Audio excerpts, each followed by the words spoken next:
Peasant Productions presents the Math of ESP, why it works even if you don't believe in it. Okay, now, like I say, there's a lot of things going on. There's an awful lot of background in my life. I have been a seer, a vision quest person, a person who sees visions, knowing of prophecies, living out prophecies given to me in 1960. Which is 57 years ago, folks. I have lived my own level and my own understandings of prophecies to me personally, as well as your planet in general. Okay? Every job I've ever had, I've been forewarned of where it will be and what it will be. All the variations of things going on in my life when I move from point A to point B and various things of that sort, girlfriends and situations and stuff, are quite often I am forewarned about it early enough on that I know something about it.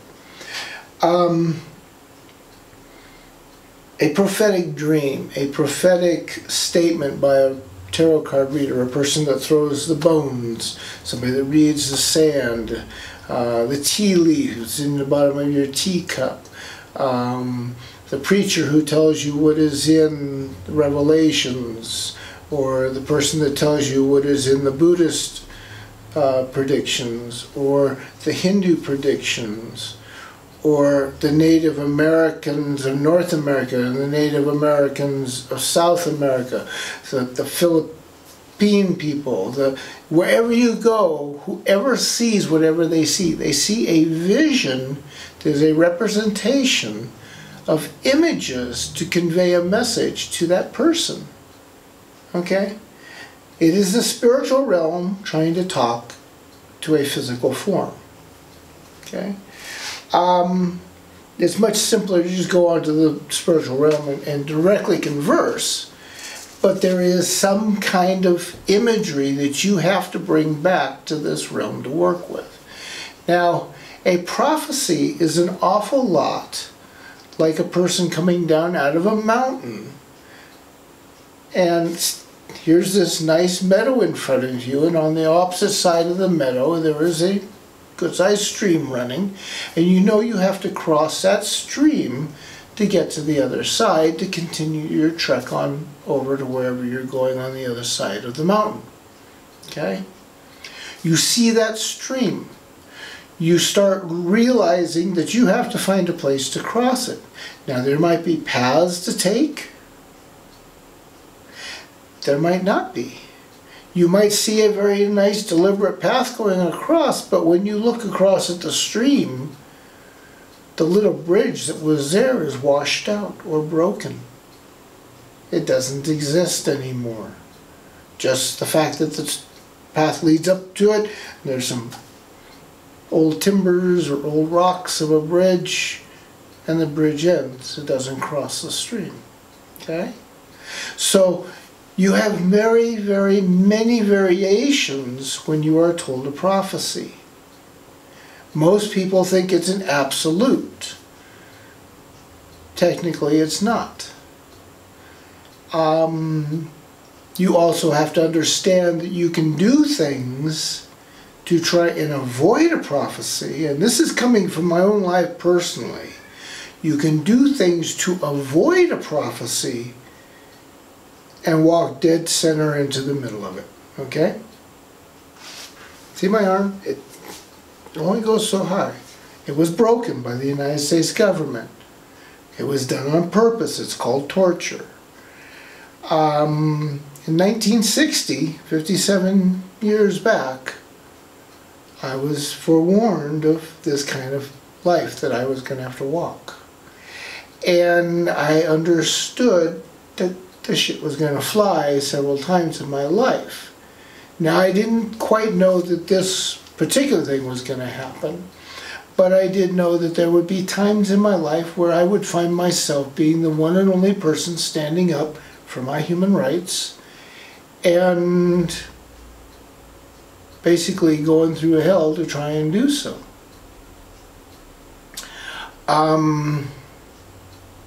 In 1987, I received Revelation 2:17. When I first received it, it was an insult to me because it was out of the Bible.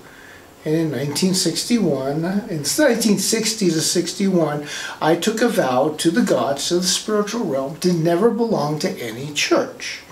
So when I received that mark from the Christ entity on the spiritual realm, yes, I was very much insulted. I did not take insult of the Christ entity. Okay, I have no issues with the Christ entity. That entity and I are fine. It was the idea that I had a mark on my soul that I thought maybe made me a Christian or a Catholic or some piece of something to that Bible. Now, I am, yes, a piece of that Bible. I cannot walk away from that issue. But I do not belong to the Bible. I am not a Christian. I am not a Catholic. Revelation 2:17 is a mark that you can only carry if you do not belong to any religion whatsoever.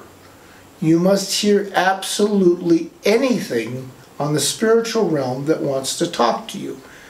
Therefore, you cannot be a pope who only listens or only tells other people of what he wants you to know, understand about Christianity, Catholicism, Bible worship, church worship. Okay? In 1961, I got thrown out of the Catholic Church because the Christ entity wanted me to ask them why they didn't teach the truth. And part of that was the fact that it pointed out that the cross is a murder weapon. And he didn't like the fact that you people worship a murder weapon and say say a name, a word that relates to him. Point your finger at him, say, "Ooh, ooh, he got up there on that cross on purpose and died for us." No, no, no. According to your Bible, he was put on the cross and died. Now, I wanted to change things. So I married a woman and we produced a kid. Well, I violated my gut feeling and married the woman. I didn't think she was a good person, but I had stepped far enough into the relationship that I didn't want to do, as they say in ego land. I didn't want to dirty my face in front of everybody and back out and walk away.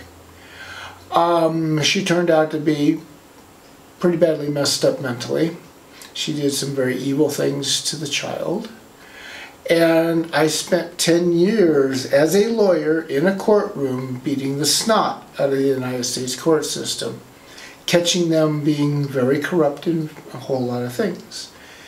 In 2003, they got pissed and they told the mother to leave the state and they would allow her to hide my son from me for as long as she wanted to. When I went in to try and press felony charges, they broke my arm, put me in jail, and laughed their asses off at me for being in pain with a broken arm, plus all the rest of my body. My entire chest system is extremely badly damaged. Okay, 13 years ago, there is no healing of it. There is nothing that can be done short of a flat-out miracle. And the gods won't let me do that because that led into another series of events that puts me here, where I am, in today's world, which is exactly what the prophecy in 1960 said I would end up being. I am a whistleblower. I am somebody that points out corruption. I am somebody that fights against corruption. This is evidence of corruption. Therefore, I can't repair it. I'm not allowed to. Legally, I needed to present in court. So you see, I tried to avoid a prophecy and thought I was doing so and did not. On the other hand, other things have come up and I have, for instance, I have a bunch of cameras, old cameras and stuff out on display in another room. I had a dream that I was going to come home one day and they were all going to be gone. I looked at it, I don't want to lose all that stuff. And so I sat back and had a real quick little conversation with the spiritual world and looked at my door. And I changed a little bit of something on my locking system. And they informed me that yes, you have now avoided the fact that your landlord, if he wanted to, could walk in and steal all your cameras over there and then just claim that you walked away and left the door unlocked. Okay? So I avoided something. I have avoided accidents by doing so. In some cases by mere inches.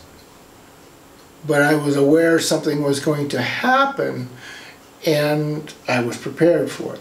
So as you are crossing that meadow and you see that stream, you can pick where you want to go, where you need to be.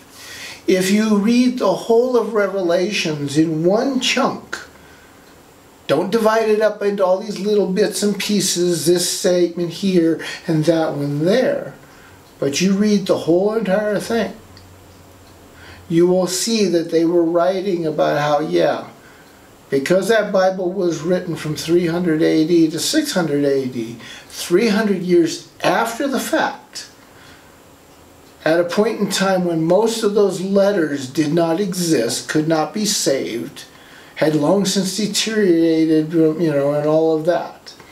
All of those disciples were long since gone. Okay? The Bible was written by the Roman Empire to dominate and control. The Vatican exists on the 7 hills that were the original Rome. If you read Revelations, the Antichrist comes from the original 7 hills of Rome. Okay?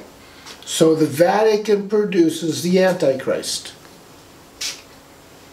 Who is the Antichrist? They're people that worship not what lived, not what is alive, but what lived backwards. They worship a cross.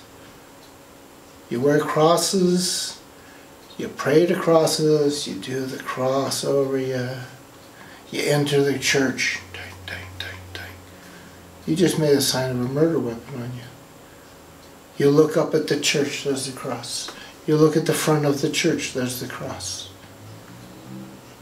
Everywhere around you is the sign of a murder weapon, because the Romans knew that if you remembered that they killed people on the cross, you would understand you either worshiped their religion or you died. Subliminal to the max, but that was the message. So if you want to stop that and prevent that, you have to stop praying that direction. And that's what Revelations is about. Only a few people in the end will make the difference. It takes 3% of your population to change any given area of a population, which means if 3% of the world decides to create a miracle, 3% of the population can get together and think positive about making a new world. Okay? Crossing that meadow, crossing the stream. You make the choice.